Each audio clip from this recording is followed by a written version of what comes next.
Bapatla municipal high స్కూల్లో vote హక్కు వినియోగించుకున్నటువంటి MLA కోన రఘుపతి మనతో ఉన్నారు. వారితో మాట్లాడదాం.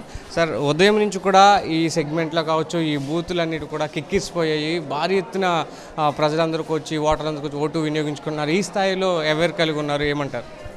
చాలా చైతన్యవంతంగా ఉంటుంది బాపట్ల ఇప్పుడు కూడా. ప్రత్యేకంగా ఈసారి జగన్మోహన్ రెడ్డి గారి పరిపాలనని తీసుకురావాలనేటువంటి ఒక కసితో ప్రజలు ఉన్నట్టుగా కనపడుతుంది.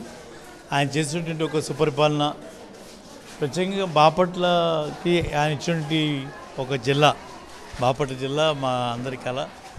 ఆ కళ నెరవేర్చినటువంటి సందర్భంలో ప్రజలందరూ కూడా తప్పకుండా ఆ రుణం తెచ్చుకునే క్రమంలో, థ్యాంక్స్ చెప్పేటువంటి క్రమంలో తప్పకుండా ఓటు అంతా కూడా ఉత్సాహంగా వేయాలని అందరూ పొద్దునే బారులు తీరారు. చాలా బాగా జరుగుతోంది. మీరు ఓటు వేశారు, కొన్ని బూతులు కూడా పరిశీలించి వచ్చారు. ఓటింగ్ ప్రక్రియ ఎలా జరుగుతుంది? ఓటింగ్ సరళి ఎలా ఉంది? చాలా సజావుగా జరుగుతోంది. 1-2 చోట్ల కరెంటు ప్రాబ్లం ఉంది, లైటింగ్ సరిగ్గా కనపడలేదు, అలాంటివన్నీ కొన్ని సరి చేస్తూ ఉన్నారు. కొన్ని బూతులు కొంచెం కంజెస్టెడ్గా అనిపించాయి.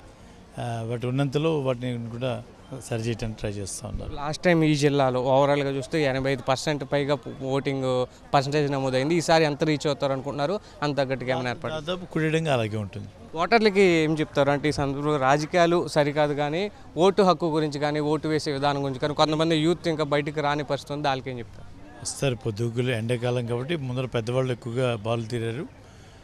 సాయంత్రం వరకు మాకు తెలిసినట్టుగా దాదాపు 80%, 82% బాపట్ల నియోజకవర్గంలో నమోదవుతుందని ఒక అంచనా. ఇవాళ బాధ్యతగా అందరం కూడా ఫీల్ అవ్వాలి. కొంచెం ఎండాకాలం మంచి ఎండల్లో పడింది సరి, దాని ప్రభావం ఏమైనా ఉంటుందేమో అని అనుకున్నాను. బట్ పెద్దవాళ్ళందరూ కూడా చాలా ఉత్సాహంగా ఇవాళ వస్తూ ఉన్నారు. అది చూస్తే చాలా సంతోషం వేస్తుంది. వాళ్ళ బాధ్యతని వాళ్ళు నిర్వహిస్తున్నారు. ఇది ప్రజాస్వామ్యంలో చాలా గొప్ప విజయం.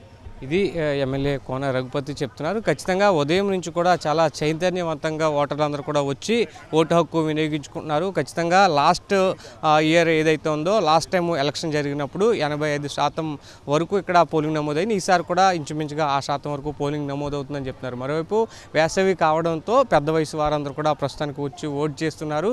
ఈవినింగ్ లోపు దాదాపుగా అందరూ కూడా ఓటు వేస్తారని కూడా ఆయన నమ్మకం వ్యక్తం చేస్తున్న పరిస్థితి అయితే ఉంది. వీడియో నరసింహతో అమర్, సాక్షి టీవీ, బాపట్ల.